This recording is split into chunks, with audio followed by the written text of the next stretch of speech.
Class 12 unit 2 का आज आप लोगों के सामने लेक्चर नंबर 3 आ रहा है। Unit 2 lecture number 3। आज के लेक्चर को देखने के पहले आप लोगों को एक सजेशन दिया जाता है कि आप लोग बढ़िया से लेक्चर नंबर 2 जो है उसको आप लोग जरूर बढ़िया से देख लें, क्योंकि लेक्चर नंबर 2 अगर बढ़िया से आप लोग नहीं समझेंगे तो फिर आज के वीडियो को समझने में थोड़ी परेशानी हो सकती है। इसलिए आप लोगों को सजेशन है कि आज के लेक्चर नंबर 3 को देखने के पहले लेक्चर नंबर 2 को बढ़िया से आप लोग देख लें, ठीक है। पिछले क्लास में यानी पिछले लेक्चर नंबर 2 में हम लोगों ने दो बड़ा ही इंपॉर्टेंट टर्म को समझा। एक ड्रिफ्ट वेलोसिटी, हिंदी में उसको कहते हैं अपवाह वेग, और भी उसके नाम है संवहन वेग, अनुगमन वेग। और दूसरा हम लोगों ने समझा रिलैक्सेशन टाइम यानी माध्य मुक्त समय, जिसको हम लोग टॉ से डिनोट करते हैं। आइए आज हम लोगों का जो टॉपिक है डिटर्मिनेशन ऑफ ड्रिफ्ट वेलोसिटी यानी अपवाह वेग का निर्धारण। तो आप लोगों को सजेशन यही है तत्काल कि मैं हट रहा हूं, आप अपने अपने मीडियम का जो भी कंटेंट्स दिख रहा है आप लोग दोनों बोर्ड का पहले आप लोग नोट कर लें। तो उम्मीद है आप लोगों ने वीडियो रोक करके नोट कर लिया होगा। आइए हम लोग ड्रिफ्ट वेलोसिटी को डिटरमाइन करते हैं यानी अपवाह वेग का निर्धारण करते हैं। किसका? फ्री इलेक्ट्रॉन यानी मुक्त इलेक्ट्रॉन, जो कि सॉलिड कंडक्टर यानी ठोस चालक में जो फ्री इलेक्ट्रॉन यानी मुक्त इलेक्ट्रॉन होते हैं उसके अपवाह वेग यानी ड्रिफ्ट वेलोसिटी को हम लोग डिटरमाइन करते हैं। पहले English medium. Consider a free electron of mass m contains charge E inside a conductor accelerated under the influence of electric field E। इस लाइन पर पहले मैं अभी रुक रहा हूं। याद होगा मैंने पिछले क्लास में बतलाया था, जब भी एक कंडक्टर, जब भी एक चालक के एक तरफ नेगेटिव पोटेंशियल यानी ऋण विभव और दूसरे तरफ पॉजिटिव पोटेंशियल यानी धन विभव लगाते हैं तो इसके फ्री इलेक्ट्रॉन यानी मुक्त इलेक्ट्रॉन मोशन एक्वायर करते हैं यानी गति को प्राप्त करते हैं।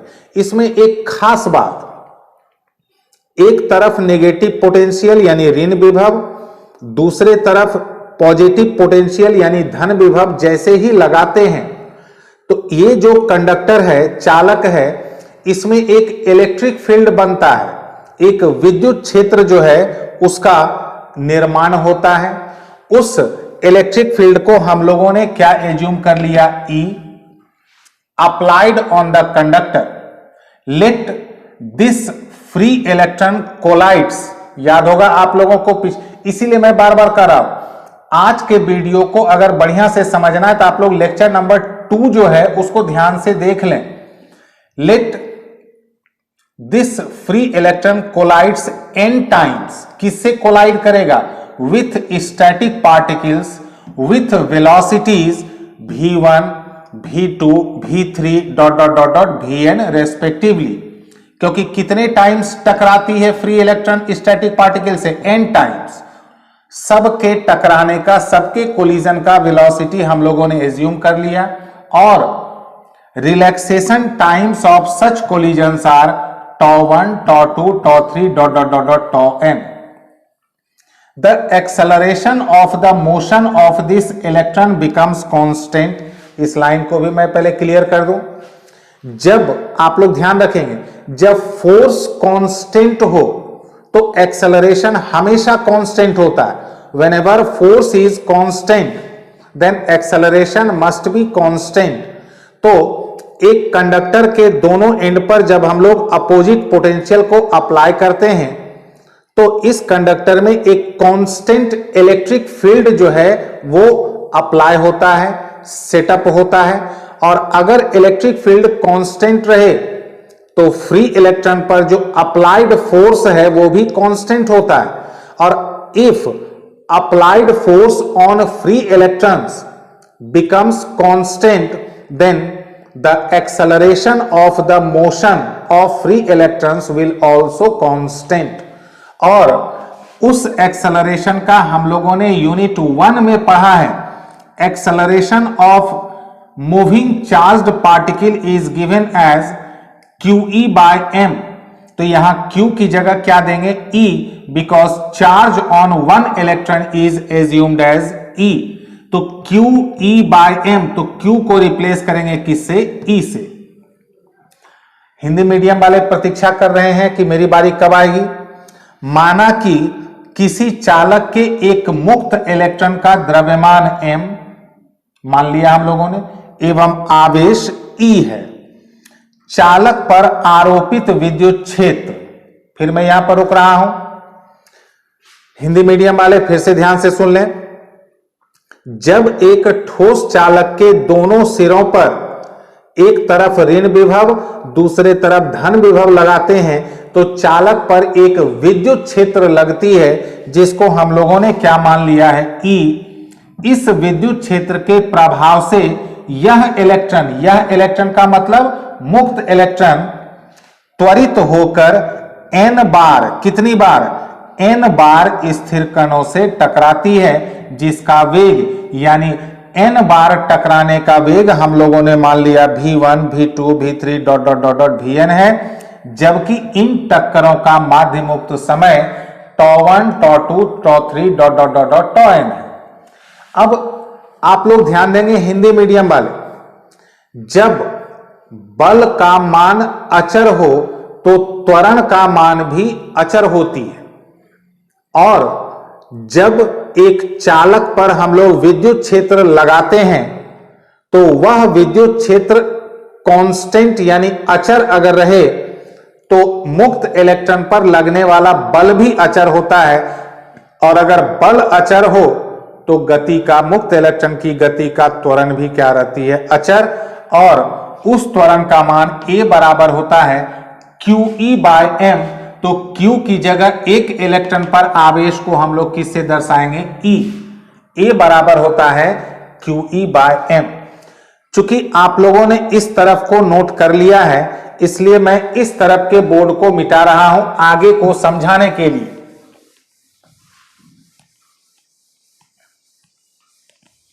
और मैं बोर्ड मिटाते मिटाते आप लोगों को फिर एक सजेशन दे देता हूं। आप लोग आज के वीडियो को देखने के पहले अगर आप लोगों ने लेक्चर नंबर 2 नहीं देखा है तो आप लोग पहले लेक्चर नंबर 2 को ध्यान से देख लें, तभी लेक्चर नंबर 3 जो है वो आप लोगों को समझ में आएगा। अदरवाइज आप लोगों को लगेगा आज के वीडियो में कि पता नहीं क्या पढ़ा दिया गया, कुछ समझ में नहीं आया। इसलिए आज के वीडियो के पहले आप लोग लेक्चर नंबर 2 बहुत बढ़िया से एक बार, दो बार, तीन बार, डाटा की चिंता नहीं करें, क्योंकि अगर पढ़ना है, समझना है तो थोड़ा सा ऑनलाइन प्लेटफॉर्म पर डाटा तो खर्च होंगे ही। तो आप लोग उसी हिसाब से लेक्चर नंबर 2 को कम से कम बढ़िया से पढ़ लें। अब मैं एक छोटा सा रफ वर्क कर देता हूं। यूनिट 1 में हम लोगों ने पढ़ा कि motion of A charged particle का एक्सेलरेशन होता है QE by m। एक गतिशील आवेशित कण का त्वरण होता है QE by m। तो यहां Q की जगह हम लोग इलेक्ट्रॉन का मामला है तो क्या रख देंगे? E। ठीक है, आइए अब हम लोग आगे बढ़ते हैं। ये रिलेशन तो आप लोग सभी का जाना पहचाना है, V equals to U plus AT। ठीक है, और मैंने पिछले क्लास में बतलाया था जब जब फ्री इलेक्ट्रॉन यानी मुक्त इलेक्ट्रॉन स्टैटिक पार्टिकल यानी स्थिर कण से टकराती है, टकराने के बाद वो रुक जाती है, लेकिन क्योंकि कांस्टेंट फोर्स, नियत बल लगते रहती है, फिर वो रेस्ट से, विराम से स्टार्ट होती है, तो हर एक कोलिजन यानी हर एक टक्कर के बाद इनिशियल वेलोसिटी यानी प्रारंभिक वेग 0 से स्टार्ट होता है, तो v equals to U plus AT से फॉर फर्स्ट कोलिजन, प्रथम टक्कर के लिए v की जगह v1, रेस्ट से यानी विराम से गति प्रारंभ होती है तो u0 a, और टाइम को हम लोग क्या लेंगे, रिलैक्सेशन टाइम, माध्य मुक्त समय। तो 0 प्लस a τ1 यानी हो गया ये a τ1, यहां गलती से τ2 लिखा गया है, इसको आप लोग सुधार लेंगे, यहां मिस्टेक से τ2 हो गया था, इसको आप लोग अपने अपने कॉपी पर जो नोट किए हैं यहां τ1 कर देंगे। उसी तरह से सेकेंड कोलिजन, दूसरे टक्कर के लिए v2 a τ2, सिमिलरली उसी प्रकार v3 हो जाएगा a τ3 dot dot dot dot vn हो जाएगा a τn। अब हम लोग हर एक टक्कर, हर एक कोलिजन का एवरेज वेलोसिटी निकालते हैं, यानी औसत वेग। उसी औसत वेग, उसी एवरेज वेलोसिटी को क्या नाम दिया जाता है, ड्रिफ्ट वेलोसिटी, यानी इस इलेक्ट्रॉन का औसत वेग अर्थात अपवाह वेग। तो सब v1, v2, v3, v4, v5 dot dot dot dot vn का एवरेज यानी औसत कैसे निकालेंगे, उसी को क्या कहेंगे, ड्रिफ्ट वेलोसिटी यानी अपवाह वेग vd। सबको जोड़ देंगे, सबको ऐड करके उतने नंबर से डिवाइड कर देंगे। जैसे आप लोग को पता है एवरेज कैसे निकलता, औसत कैसे निकलता, v1, v2, v3 dot dot vn का वैल्यू रख देंगे। v1 है a τ1, v2 है a τ2, सबका वैल्यू रख करके, और हम लोग a को क्या करेंगे, कॉमन ले लेंगे। तो ये जो ब्रैकेट में दिख रहा है ये, इसको हम लोग τ मान लेंगे, और ये किसका एवरेज है, किसका औसत है, τ का। तो इसको हम लोग इसलिए τ मान लिए कि ये हो गया एवरेज रिलैक्सेशन टाइम, औसत माध्य मुक्त समय। तब vd बराबर a तो था ही, ये पूरे को हम लोग एवरेज ले लेंगे τ, और a का वैल्यू हम लोग पुट कर देंगे e/m। ये जो आप लोग देख रहे हैं, मैं इसको अलग से समझा रहा हूं, ये तो हो गया ड्रिफ्ट वेलोसिटी यानी अपवाह वेग का एक्सप्रेशन, व्यंजक।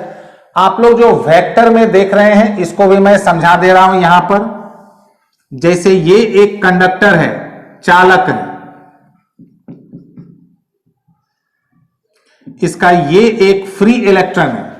अगर हम लोग इधर नेगेटिव पोटेंशियल यानी ऋण विभव, इधर पॉजिटिव पोटेंशियल यानी धन विभव लगाते हैं, ये इलेक्ट्रॉन इस तरफ गतिशील होती है, तो इस तरफ इसका होगा ड्रिफ्ट वेलोसिटी, अपवाह वेग। लेकिन एक खास बात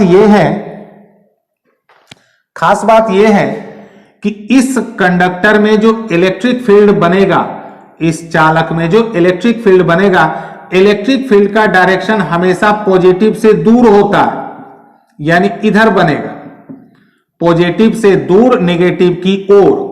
तो vd और e का डायरेक्शन एरो देखिए आप लोग, ये दोनों एक दूसरे का उल्टा है, इसीलिए जब इसको वेक्टर में लिखते हैं तो e में हम लोग क्या लगा देते हैं, माइनस।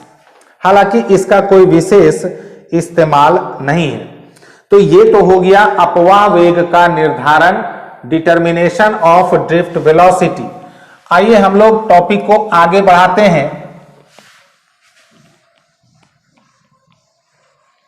अब आप लोग अपने अपने कॉपी पर हेडिंग डाल लें।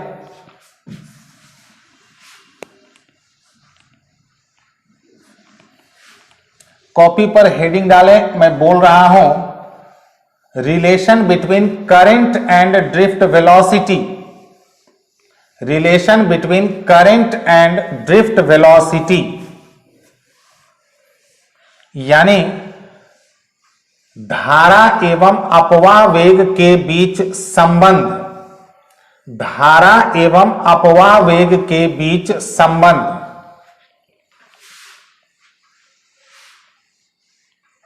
धारा एवं अपवाह वेग के बीच संबंध, relation between current and drift velocity,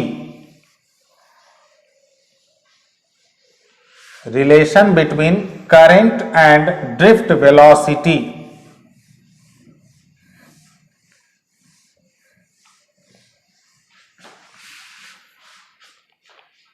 चलिए मैं हेडिंग को डाल देता हूं,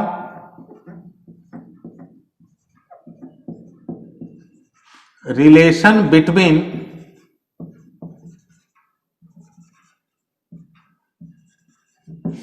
करंट एंड ड्रिफ्ट वेलोसिटी।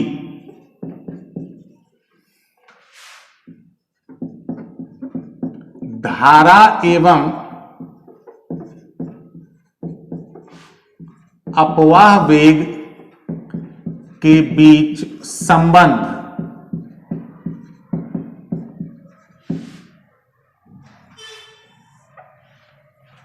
ठीक है, इसके लिए हम लोग एक कंडक्टर को एज्यूम करेंगे। कंसीडर, ध्यान रखिएगा आप लोग, इस चैप्टर में जब भी कंडक्टर की बात होगी तो वो सॉलिड कंडक्टर होगा। Consider a conductor of length L and area of cross section A। माना कि एक चालक की लंबाई L एवं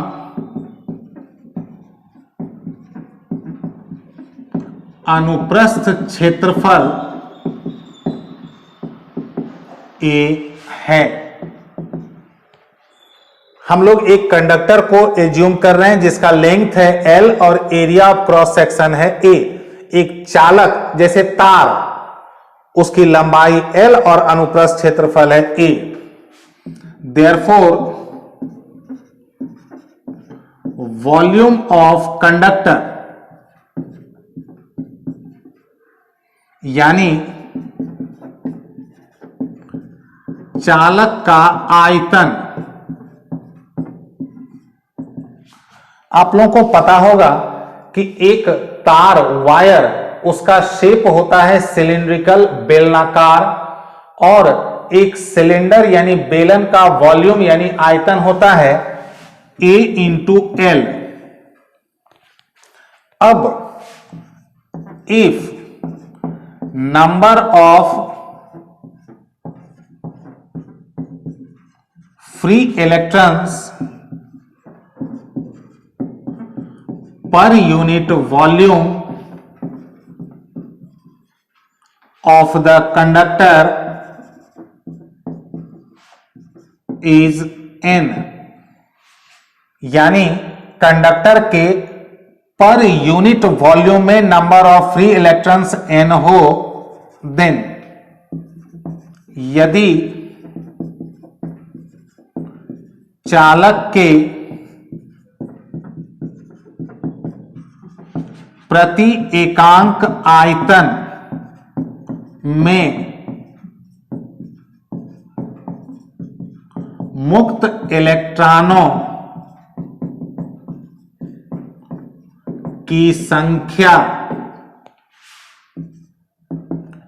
n हो, तो अगर हम लोग मान लें यूनिट वॉल्यूम में number of free electrons n है, यानी एकांक आयतन में अगर मुक्त इलेक्ट्रॉन की संख्या n है, तो इतने आयतन, इतने वॉल्यूम में कितना हो जाएगा, तो n से मल्टीप्लाई कर देंगे, तो total number of free electrons in conductor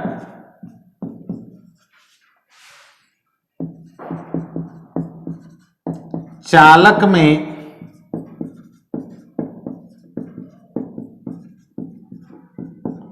मुक्त इलेक्ट्रॉनों की कुल संख्या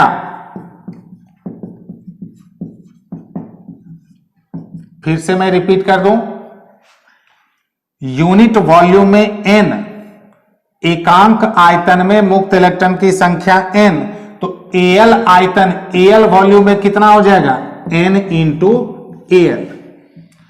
अब इतने नंबर ऑफ फ्री इलेक्ट्रॉन्स मौजूद हैं, इतने मुक्त इलेक्ट्रॉन मौजूद हैं, जब हम लोग इलेक्ट्रिक फील्ड यानी विद्युत क्षेत्र लगाएंगे तो इतने संख्या में, इतने नंबर में फ्री इलेक्ट्रॉन्स गतिशील होगी।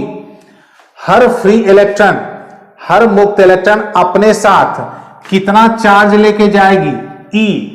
हर मुक्त इलेक्ट्रॉन अपने साथ इतने आवेश को लेके जाएगी, जैसे अगर 100 फ्री इलेक्ट्रॉन्स हैं, 100 मुक्त इलेक्ट्रॉन है, ये इतना मुक्त इलेक्ट्रॉन, इतना फ्री इलेक्ट्रॉन अगर मोशन में आएगी तो कितना चार्ज मोशन में आएगा, कितना चार्ज गतिशील होगा? 100E। तो इतना इलेक्ट्रॉन जब मोशन में आएगी, इतने इलेक्ट्रॉन जब गतिशील होगी, कितना चार्ज गतिशील होगा? तो इसको E से मल्टीप्लाई कर देंगे। Therefore total charge flows through the conductor, इसलिए चालक में प्रवाहित कुल आवेश Q बराबर NaL, इतना तो नंबर ऑफ इलेक्ट्रॉन है, फ्री इलेक्ट्रॉन है, मुक्त इलेक्ट्रॉन, इसको E से मल्टीप्लाई कर दें। इतना नंबर है फ्री इलेक्ट्रॉन का, एक इलेक्ट्रॉन पर चार्ज होता है E, तो टोटल चार्ज हो गया NaLE।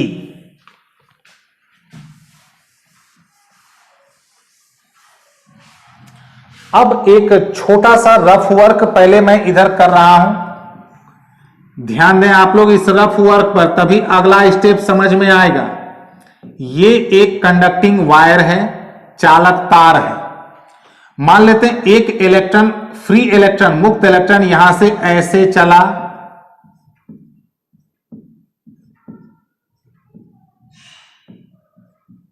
तो यहां से लेकर के यहां तक इसका जो डिस्प्लेसमेंट होगा, विस्थापन होगा, बिल्कुल सीधा इसका डिस्प्लेसमेंट यानी विस्थापन यहां से यहां सीधा, जो कि लेंथ यानी लंबाई के बराबर हो जाएगा। तो यहां से यहां तक इसका जो एवरेज वेलोसिटी होगा, यानी ड्रिफ्ट वेलोसिटी, एवरेज वेलोसिटी यानी औसत वेग, औसत वेग होता है कुल विस्थापन, total displacement by total time. इस रफ वर्क में आप लोग ध्यान देंगे, इलेक्ट्रॉन का टोटल डिस्प्लेसमेंट यानी कुल विस्थापन कितना होगा? L। इस रफ वर्क को हम लोग यूज करेंगे अभी, ध्यान दें। जब Q मिल गया तो I बराबर क्या होता है? Q bye T। Q की जगह पर NaLE बाय T, जिसको हम लोग ऐसे एडजस्ट कर रहे हैं, NaE into L by T। But परंतु L बाय T, ये L हो गया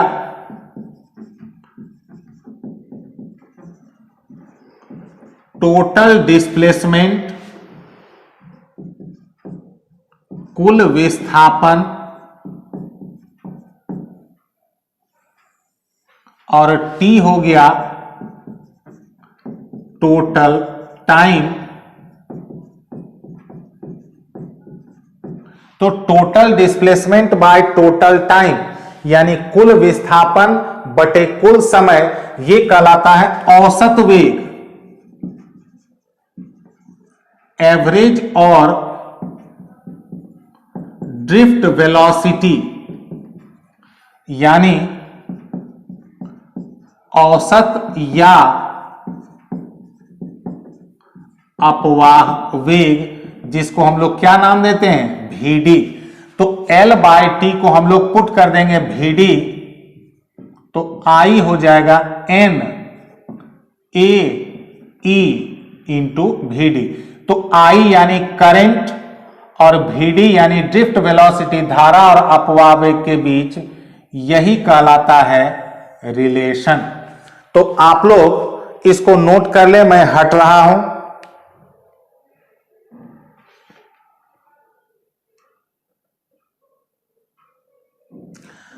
अब इसके बाद आप लोग अपने अपने कॉपी पर हेडिंग डाल लेंगे, मोबिलिटी ऑफ फ्री इलेक्ट्रॉन्स।